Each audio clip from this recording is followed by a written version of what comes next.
Hi, my name is Louis Feinstein. I'm the portfolio manager responsible for IoT strategy and ECAD solutions here at SolidWorks. I also work within the corporate brand of Dicas systems, also on the same topics. I guess one of the questions that was asked is, what is the factors that are going to be changing in the world from IoT? What we see from an educated point of view and talking to many of our customers, a lot of our customers are starting to take the journey into IoT, but haven't been very successful, or when they are successful, have been unable to scale. So we've been studying the phenomena of IoT, and we really believe it's the way people are going to do business in the future, and in the future is almost coming here now. So here at SolidWorks and Dicas Systems, we've developed a solution with some partners to help bring IoT forward. And our solution is a little bit different than other solutions that are out there. So basically, if you saw what we do is we have 3 different pillars of IoT. Is one we call the ideation phase, the second one is the design and build phase, and the third phase is what we call the manage phase. So in the SolidWorks world and the Dicas Systems world, we're very, very used to building and simulating and producing products. And so that's really the world that most of our customers work. But at the end of the day, when you build a product, it actually is a product. And then so, the design and build is where the customers really want to be, but is where they're comfortable being. Now on the ideation side, which is relatively new, it's the idea of creating concepts and so forth of what a connected product should be and how your product should be. And the manage side is really the managing of the object in cyberspace or in the IoT. The reason why I brought that up is as I talk forward about the IoT and the future of IoT, it's very important to understand that there are kind of 3 phases of it when you're producing an IoT product. And we've seen a lot of customers, like I said, that have struggled in this space. So generally, when we talk about IoT, we're seeing everything and anything being connected. One of the things that's very important for companies is that when you become connected, it changes your business. So it's a business transformation. Most companies today that produce products are providers. You build a product, you put it in a box, you ship it on a skid, goes somewhere, it gets used. The only time you ever hear about it if it breaks or needs repairs or needs parts. So, but moving forward, as soon as you connect a product from a supplier to a provider, because now you have connectivity and you have so forth, and connectivity and technology that's really required. So as you move forward, and one of the things that's really coming down in the engineering side is when you actually start connecting products. A lot of companies build products that are IoT, or excuse me, that are electromechanical products. So they know how to build the housings and how to build the electronics. But now, as soon as you go to IoT, it changes it. It's very much more complex. It's not just a matter of connecting it. Now you have analytics. You have data management, data sciences, and how do you get all that information back and forth? It's really about many, many more disciplines. So you've gone from maybe a 2-discipline approach to a very, very big discipline, and you're using what we are coining here as alien technology. You'll hear us say about alien technology. It's technology that's not customary to companies today. And that's kind of what we're talking about. So you hear the terminology, it takes a village to bring up a child. Well, it takes a village of engineers to create a connected product, because it's not going from an electrical engineer and a mechanical engineer, it's now coming to a higher level. And that's really from the product side.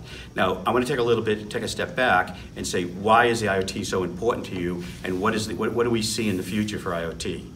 So in general, what we're seeing today, and as we've talked about, is IoT is everywhere. You see a lot of products coming up in it, and one of the things that's very important is that we see that IoT connectivity, or actually IoT or industry technology, Industry 4.0 and so forth, what we really see is this is going to be business as usual in the future. So today we're building products that are electrical and mechanical. Tomorrow you have electrical, mechanical, and cloud, enabled, web-enabled products and so forth. So it's really changing the way it is now. The web-enabled products, or IoT products, have been around for 25 years. In the last 25 years, I'm an electrical engineer, deep with deep roots in electronics and in electrical systems. And what we've seen is that it's the acceptance of the industry. So, and the acceptance of customers, people, humans. So what we're seeing is we're seeing from 25 years ago where we called it telemetry to now we call it IoT. So it's an emergence of the technology based upon social aspects. People accept IoT products now. They accept the connectivity. 10 years ago, they didn't accept connectivity. So if you look at it, IoT comes in waves. So the first, the IoT or internet, the first one was interconnect. You had dial-up modems. The second wave is where you had connecting of some objects. Now the next thing is the connecting of everything. And this is the IoT wave that we're starting to see. So like, to be relevant in the industry, your products are going to have to be connected. Now with the connections, as we talked about, is business transformation and business changes that I previously talked about. But you're seeing acceptance by human beings that in the human population that connectivity is great. If I took away your cell phone, most people would be lost, that are technology enabled. Now, so what's happening is it's getting even more complex. We have smart watches, we have fitness trackers, your vehicles soon will be autonomously driving. So when you look at the technology, people are getting more accustomed to technology and dependent upon technology. So as this technology is moving forward, the processes and the way we design things has to be moved forward also, and they have to be modernized. Or yesterday's processes are not capable of building tomorrow's products. So this is a lot of the focus that we're doing here, is to simplify the journey of building a smart connected product. Like I said, a lot of companies can build smart products, but to build a smart connected product is a quantum leap from a smart product that's standard. So if you look at the waves of the future, look, people are getting more and more comfortable with technology, and it doesn't matter what country, where you are in the world, people are getting absorbed in technology.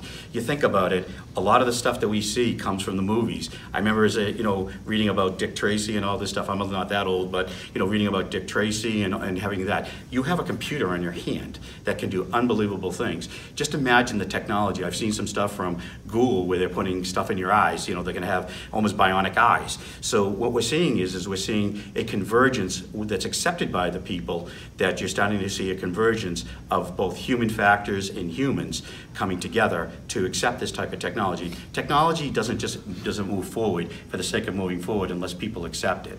So that's kind of what we're seeing is to have a successful product in the future, and in not the distant future, you need to have connectivity. And the reason why you want to have connectivity is so you become closer with your companies, and the companies come closer to the people that buy their products. And then from there, you see more and more products growing. So IoT products also lead to ecosystems. If you take a look at fitness trackers, they originally started, you could look at all the the stuff you're doing, then they morphed into web games where you can be social aspects.